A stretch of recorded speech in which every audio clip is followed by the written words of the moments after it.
नमस्कार, good evening India. Technology में बहुत शक्ति है। टेक्नोलॉजी का असर हर एक सेक्टर में हम देख सकते हैं। बात अगर शिक्षा के क्षेत्र की करें तो वहां पर ई लर्निंग यानी इलेक्ट्रॉनिक लर्निंग का जिक्र होता है। कैसे जन जन तक शिक्षा पहुंचाने के लिए, कैसे कौशल विकास के अवसर भुनाने के लिए ई लर्निंग हमारी मदद कर सकती है, इस विषय पर ज़्यादा जानकारी के साथ हम स्वागत करना चाहेंगे प्रोफेसर ए के बख्शी का। प्रोफेसर साहब नमस्कार। प्रोफेसर बख्शी दिल्ली विश्वविद्यालय में केमिस्ट्री के प्रोफेसर हैं, ई लर्निंग के आप एक्सपर्ट हैं। सबसे पहला सवाल यही है आपसे डॉक्टर बख्शी कि क्या है ई लर्निंग? देखिए, ई लर्निंग अगर हम ध्यान से देखें तो लर्निंग थ्रू इलेक्ट्रॉनिक मीन्स है। अभी भी इसका फोकस लर्निंग पे है, लेकिन मैकेनिज्म जो है वो एक इलेक्ट्रॉनिक डिवाइस से, कंप्यूटर से हो सकता है, इंटरनेट से हो सकता है, इंट्रानेट या एक्स्ट्रानेट या किसी भी नेट बेस्ड ट्रांसफर से हो सकता है। तो डॉक्टर बख्शी, जब भी शिक्षा की बात आती है, जो कल्पना पहले दिमाग में आती है वो है कि एक ब्लैक बोर्ड होगा, एक टीचर, एक चौक। तो अब ई लर्निंग में फिर क्या होगा? देखिए, ट्रेडिशनली हम हमेशा क्लासरूम में टॉक एंड चॉक मेथड से पढ़ाते आ रहे हैं, लेकिन ई लर्निंग की एडवांटेज सबसे बड़ी जो ये होगी कि ये एक लर्नर सेंट्रिक लर्निंग होगी। जो क्लासरूम टीचिंग होती है वो टीचर सेंट्रिक होती है। जैसे टीचर पढ़ाता है, बच्चे वैसे ही लर्न करते हैं। तो ये एक उल्टा है कि आप अपनी कन्वीनियंस के हिसाब से पढ़ पाएंगे, अपनी कन्वीनियंस के हिसाब से सीखेंगे, जब भी आपका दिल करे करेंगे। तो ये एक सबसे बड़ी एडवांटेज है इसकी। जी, अगर एक कॉमर्स का टीचर कॉमर्स की क्लास में आपको समझाना चाहे कि चेक को क्रॉस करने के क्या फायदे हैं, और यही अगर हमें ई लर्निंग से समझना हो, तो आइए जानें। Crossing is an important feature of the check, but not everyone has the authority to do so. The drawer of a check may cross it generally or specially at the time of issue, or may not cross it at all. Section 125 permits the crossing being made even after issue of a check in the following ways. Where a check is uncrossed, the holder may cross it generally or specially. Where a check is crossed generally, the holder may cross it specially. Where a check is crossed generally or specially, the holder may add the words "not negotiable." Where a check is crossed specially, the banker to whom it is crossed may again cross it, especially to another banker as his agent for collection. तो check cross नहीं करेंगे तो वो bearer check है, cross करेंगे तो उसका क्या फायदा रहेगा? अब जैसे हमने इस तरीके से जाना, तो इससे ज्यादा लाभ हुआ फिर? अब देखिए, अगर आप यही चीज थ्योरेटिकली क्लास में पढ़ाएं तो शायद बच्चे को समझने में मुश्किल हो, लेकिन अगर आपने ये सारा देखा, इससे एकदम इम्पैक्ट बढ़ा और आप समझ गए। तो ये एक ई लर्निंग की खासियत है कि जो इसका इम्पैक्ट है वो बहुत ज़्यादा होता है, और इस लिहाज से ये क्वालिटी ऑफ एजुकेशन को इंक्रीज करने में मदद मिलती है। तो प्रोफेसर बख्शी, जैसा आप सरल तरीके से समझा रहे थे कि शिक्षा को हम 3 पैरामीटर से अगर देखें, सिलेबस, फिर पढ़ाना और फिर एग्जामिनेशन। सिलेबस की अगर बात करें, यदि हमने इस तरह की तस्वीरें देखनी है ई लर्निंग में, तो कंटेंट बहुत ज़रूरी है। तो हम अब तक कहाँ तक पहुँच पाए हैं? भारत में कितनी प्रगति हुई है ई कंटेंट बनाने में? देखिए, इंडिया में इस समय ई लर्निंग के कॉन्टेक्स्ट में काफ़ी तरक्की हुई है। पिछले कुछ सालों से इसमें बहुत एफर्ट्स किए जा रहे हैं, और अभी सरकार का भी ये जो डिजिटल इंडिया इनिशिएटिव है, ये बहुत ज़्यादा मतलब अप्रिशिएट किया जा रहा है, और इसमें बहुत सारा काम हो रहा है। लेकिन अगर हमने ई लर्निंग के मामले में सक्सेसफुल होना है तो हमें कुछ चीज़ों में काम करना होगा। सबसे पहला है कि आपका बहुत अच्छा कंटेंट हो। कंटेंट का मतलब है, जैसे टेलीविज़न आपके पास बड़ा अच्छा हो लेकिन उसमें प्रोग्राम अच्छे ना हो तो उसका कोई फ़ायदा नहीं। उसी तरीके से आपके पास कंप्यूटर है, इलेक्ट्रॉनिक डिवाइस है, लेकिन ई लर्निंग बच्चे तभी पढ़ेंगे जब उनके पास कंटेंट बहुत अच्छा होगा। तो कंटेंट का अच्छा होना बड़ा ज़रूरी है। दूसरी चीज़ है कि आपका ये जो इंट्रानेट ब्रॉडबैंड कनेक्टिविटी, ये पूरी ज़रूरी है, क्योंकि इतना बड़ा देश है, अगर हमारे पास ब्रॉडबैंड कनेक्टिविटी नहीं होगी तो इसका कोई फ़ायदा नहीं है। सो इंफ्रास्ट्रक्चर और कनेक्टिविटी दूसरा चैलेंज है। और तो डिजिटल इंडिया की जैसे बात हो रही है, प्रधानमंत्री भी कह रहे हैं, तो आने वाले समय में ब्रॉडबैंड ही बज़वर्ड होगा, उसके चलते हम टेक्नोलॉजी को लेवरेज कर सकते हैं। बिल्कुल बिल्कुल, ये करना पड़ेगा, क्योंकि अगर आपके पास कंटेंट हो, ब्रॉडबैंड कनेक्टिविटी हो, और अगर जितने भी लोग इन्वॉल्व हैं उनके अंदर आईसीटी स्किल्स हों, तो मेरे ख्याल में ई लर्निंग अपने आप ही सक्सेसफुल हो जाएगा। पर डॉक्टर बख्शी, मान लीजिए हमने कंटेंट बना भी दिया, अब पारंपरिक तौर में हमने देखा है कि अगर हमने कुछ पढ़ना है तो हमने मान लीजिए किताब उठाई और आपने उसमें एक इंटीमेसी होती है, आप पढ़ पाते हैं। स्क्रीन पे देखने पे कोई कहे जी स्ट्रेन पड़ेगा आंखों में, तो फिर मैं कैसे जोड़ूं कलरफुल इंटरेक्शन हो? देखिए, ये आपने बहुत अच्छा प्रश्न पूछा, क्योंकि इसमें एक खास बात ध्यान रखने वाली ये है कि अगर आप स्क्रीन पे सिर्फ टेक्स्ट को पढ़ते हैं तो वो बड़ा स्ट्रेनुअस होता है, तो प्रिंट में पढ़ना ज़्यादा आसान होगा। तो फिर एक क्वेश्चन है कि भाई ई लर्निंग को क्यों करें, लेकिन ई लर्निंग वह नहीं है। ई लर्निंग जो आपका कंटेंट है, जो आप टेक्स्ट लिखते हैं, उसको हम कहते हैं स्टैटिक कंटेंट, लेकिन उसको ई कंटेंट बनाने के लिए उस कंटेंट में आपको मल्टीमीडिया एनरिचमेंट करना पड़ेगा। मतलब जहां हो वीडियो लेक्चर्स डालिए, एनिमेशंस डालिए, सिमुलेशंस डालिए, ऑडियोज डालिए, वो सारे एस्पेक्ट्स जिससे वो सारा का सारा बड़ा इंटरेस्टिंग लगे, उसका इंपैक्ट बहुत अधिक होगा। तो इसलिए ई कंटेंट बनाने के लिए स्टैटिक कंटेंट में मल्टीमीडिया इंटरैक्टिव एनरिचमेंट होने के बाद ही आपका ई कंटेंट बनता तो कंटेंट में मल्टीमीडिया का अहम योगदान है। ये बताइए कौन से विषयों के लिए हम कंटेंट बना सकते हैं? साइंस का विषय हो, कॉमर्स, आर्ट, सभी के लिए, और किस एज ग्रुप, किस लेवल के लिए? देखिए, इन प्रिंसिपल तो आप कंटेंट हर एक विषय के लिए और हर एक लेवल के लिए बना सकते हैं, लेकिन सबसे इंपॉर्टेंट जो है, जैसा कि मैंने कहा कि जो अगर सक्सेस ई लर्निंग की डिटरमिन करेगा कंट्री में, तो वो क्वालिटी ऑफ कंटेंट होगा। तो क्वालिटी ऑफ कंटेंट डिटरमिन करेगा जो एक्सपर्ट्स कंटेंट बनाएंगे। तो वो एक्सपर्ट्स इतने अच्छे हों, उनको उस लेवल की पूरी समझ हो। जैसे अगर आप मान लो 12th क्लास के बच्चे के लिए कंटेंट बनाते हैं, तो उनका बैकग्राउंड पता हो, उनको कितना आता है, उस लेवल तक पहुंच के कंटेंट बनाना ताकि वो बच्चे समझ सकें, ये बहुत जरूरी है। तो इस शिक्षा प्रणाली में पहला पायदान तो हुआ सिलेबस का, जहां कंटेंट डेवलपमेंट की हमने बात की। दूसरा है कि कैसे पढ़ाया जाए। अब जो ई लर्निंग से जुड़ा है वो विद्यार्थी खुद पढ़ेगा या यहाँ टीचर की आवश्यकता है? क्या ई लर्निंग की ये तकनीक टीचर को असिस्ट करेगी या रिप्लेस कर देगी? डॉक्टर साहब, देखिए, ये आपने वही प्रश्न पूछा जो कि कई लोगों के दिमाग में होता है कि क्या ये टीचर को रिप्लेस करेगी कि नहीं। देखिए, अगर हम ब्रॉडली देखें तो टीचर भी एक लर्नर है, सिर्फ लेवल का फर्क है। अब मैं भी टीचर हूं, पर मैं भी लर्न कर रहा हूं, स्टूडेंट भी हैं, वो भी लर्न कर रहे हैं। तो इसलिए हम इसको कहते तो ई लर्निंग है, ताकि सारे लर्न करें। लेकिन सबसे बड़ी बात जो ये है कि ये सोचना कि ई लर्निंग टीचर्स को रिप्लेस कर देगा, ये गलत है। मेरे ख्याल में ई लर्निंग जो है वो टीचर्स को एम्पावर करेगा। जी, और हम देख रहे हैं इस समय दृश्य कैसे दिल्ली विश्वविद्यालय में ई लर्निंग को लेकर पिछले दशक भर में काम हुआ है, जिसमें डॉक्टर बख्शी ने बढ़ चढ़कर हिस्सा लिया है, और इसीलिए आपके इस प्रयासों के लिए आपको डॉक्टर कलाम पूर्व राष्ट्रपति द्वारा सम्मानित भी किया गया। तो इस समय दिल्ली विश्वविद्यालय की बात करें, अन्य यूनिवर्सिटीज की बात करें, कहाँ पहुंचे हैं हम? क्या चेंज को लेकर रेजिस्टेंस है या हमने अपना लिया है ई लर्निंग? नहीं, अब तो देखिए, एक ये भी है कि हमारे यूनिवर्सिटीज़ में या हायर एजुकेशन सिस्टम में हमारे जो टीचर्स हैं वो आप देखिए कि 25 से लेके 60-65 तक की एज ग्रुप के हैं। तो सबका माइंड सेट अलग अलग है। कई तो आईसीटी स्किल्स में बहुत अच्छे हैं, कई नहीं हैं। लेकिन अब मुझे इस बात की खुशी है कि पिछले कुछ सालों में ऐसी अवेयरनेस लोगों में आई है कि लोग भी अपने आप को समय के साथ बदलना चाहते हैं। इसलिए आईसीटी स्किल्स लोग एक्वायर कर रहे हैं, हम भी लोगों को ट्रेनिंग दे रहे हैं ताकि उन्हें पता चले कि किस तरीके से ई लर्निंग उनके लिए फायदेमंद रहेगा। तो एक बार फायदे और जानते हैं डॉक्टर साहब। एक तो ट्रेडिशनल क्लासरूम मेथड है और एक आपने कहा ई लर्निंग।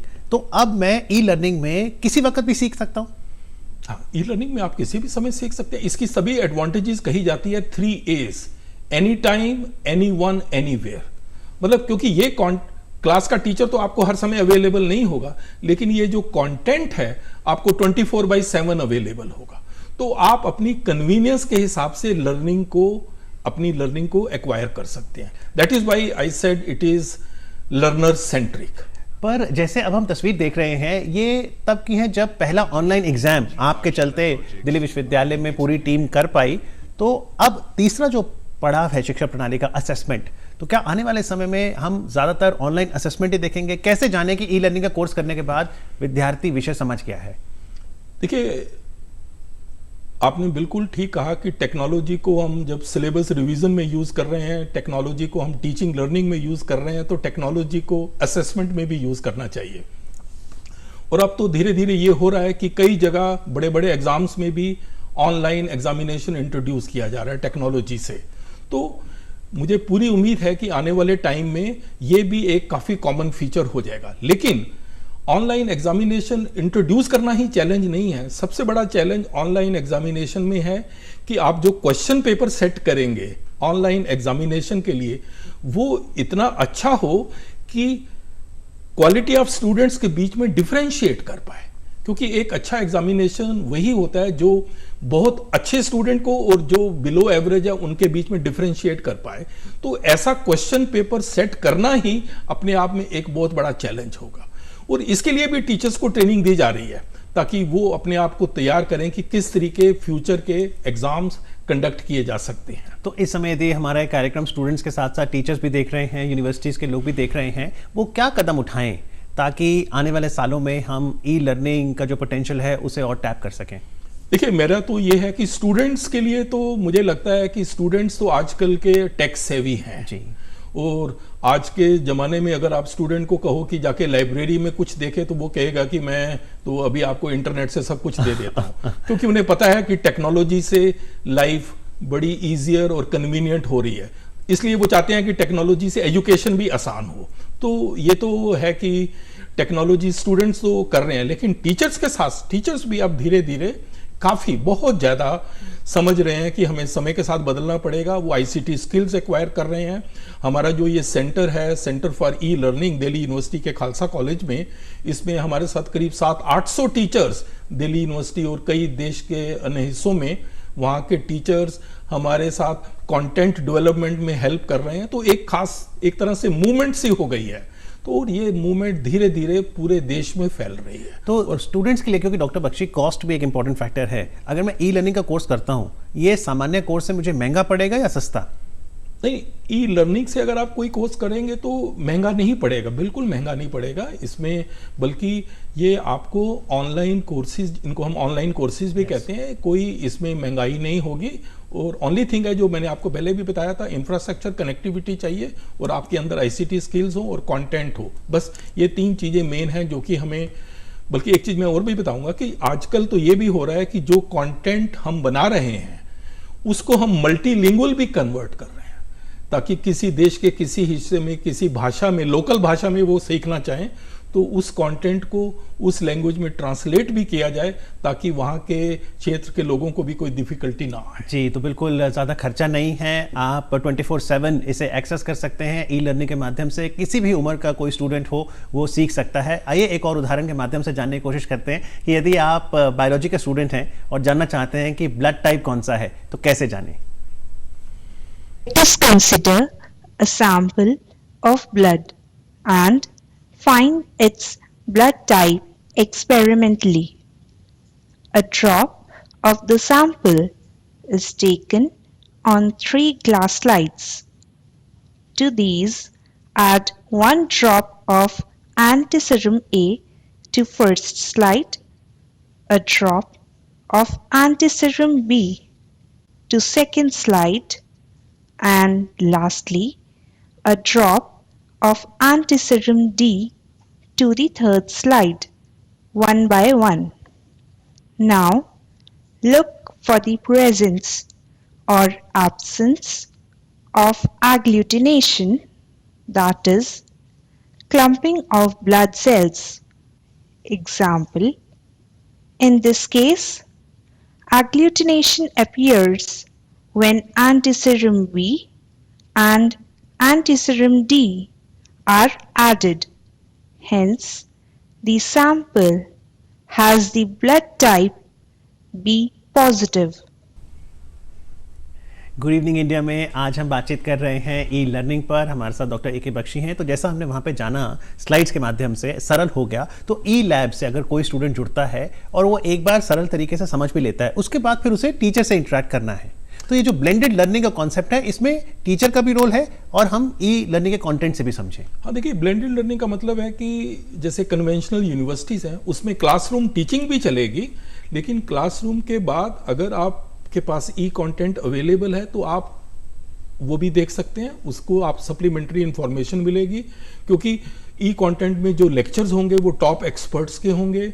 लेकिन एक चीज़ मैं यहाँ ये भी बताना चाहूँगा कि ई कंटेंट में सिर्फ लेक्चर्स या टेक्स्ट ही नहीं होता, कई बार हम वैल्यू एडिशंस भी डालते हैं।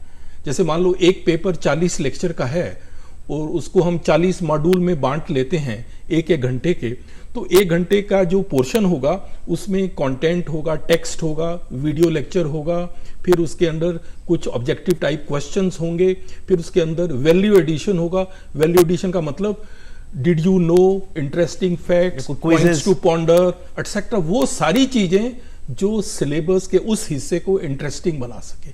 इससे ये होगा कि student will remain glued to the content, उसे लगेगा, और आप अपने आप को जज भी कर सकते हैं उस कंटेंट को देखने के बाद। क्वेश्चंस होंगे, आप उसको अटेम्प्ट करिए, आपको पता चलेगा आपका स्कोर कितना है। इस तरीके आप सेल्फ लर्निंग भी हो रहा है और सेल्फ असेसमेंट भी हो रहा है। तो सेल्फ लर्निंग की जहाँ तक बात है, अगर ये हेल्थ की दृष्टि से देखें तो कुछ ऐसे बच्चे हैं जिन्हें साइकेट्रिक डिसऑर्डर्स होते हैं, मान लीजिए किसी attention deficit hyper activity disorder है, हर किसी का लर्निंग का अपना एक लेवल होता है, तो आप क्योंकि ई लर्निंग के मोड पे हैं तो वो अपनी पेस पे सीख सकते हैं। देखिए, यही कहा जाता है कि जो क्लासरूम टीचिंग टॉक एंड चाक है उसमें एक प्रॉब्लम ये है कि ये माना जाता है कि सारे students learn in an identical fashion. That may not be true. Some students may be very bright, some may not be. तो ये जो है ई लर्निंग आपको उसमें हेल्प करता है। तो ये फायदे तो बहुत हुए डॉक्टर बख्शी, लेकिन हर एक टेक्नोलॉजी के प्रोज एंड कॉन्स होते हैं, कुछ नुकसान भी है ई लर्निंग का? देखिए, नुकसान ब्रॉडर सेंस में तो कोई नुकसान नहीं है। इसी वजह, दैट इज द रीजन कि ई लर्निंग इंडस्ट्री पूरी दुनिया में फैल रही है। इस समय विश्व के 3 देश, यूएसए, चाइना और इंडिया, ई लर्निंग की मार्केट बहुत बढ़ रही है। तो कितना बड़ा है ये बाजार, यानी ये पूरा अमेरिका?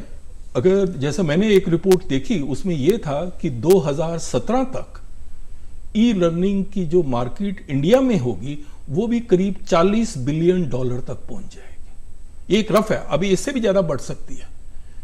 तो पूरे विश्व में, हालांकि इंडिया में इंटरनेट जो पेनिट्रेशन है अभी तक करीब 20% के करीब है, जबकि अमेरिका में करीब 84% है।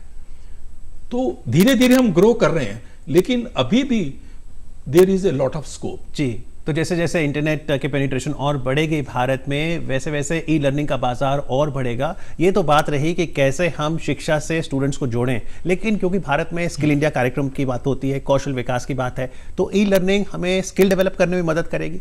बिल्कुल, मेरे ख्याल में मैं समझता हूं कि ई लर्निंग का जो रोल है स्किल डेवलपमेंट में बहुत ज्यादा है। और स्किल डेवलपमेंट में तो देखिए ना, कई बार ट्रेनर्स चाहिए। अब आपके पास इतने ट्रेनर्स नहीं होते सारी कंट्री में जो कि स्किल्स को डेवलप कर पाए लोगों में, तो ये एक बहुत बड़ा चैलेंज है। तो उसमें तो ई कंटेंट, एक बहुत अच्छी वीडियो बनी हो जहां पर, जैसे मान लीजिए आपको मोबाइल रिपेयरिंग करना है, अगर आप मोबाइल रिपेयरिंग के सिर्फ टेक्स्ट पढ़ा देंगे तो बच्चा कुछ नहीं सीखेगा। जब क्लासरूम में पढ़ाएंगे तो नहीं सीखेगा, लेकिन अगर लैब में उसको हर एक चीज खोल के दिखाएंगे कैसे करना है, हर एक चीज कैसे करना है, उसकी अगर फिल्म बन जाए, जब वीडियो बन जाए, तो उसका इम्पैक्ट बहुत ज्यादा होगा। तो अभी ज्यादातर e learning under graduate courses के लिए हमने कंटेंट बनाए हैं, तो पोस्ट ग्रेजुएट के लिए भी बन रहा है कंटेंट? हाँ, ये तो हमारा जो सेंटर है खालसा कॉलेज में, वहाँ पर हमारा ईपीजी पाठशाला प्रोजेक्ट है यूजीसी का, जो कि एक बहुत बड़ा प्रोजेक्ट है। उसमें 6 सब्जेक्ट्स का पोस्ट ग्रेजुएट लेवल का कंटेंट हम इस सेंटर पे बना रहे हैं।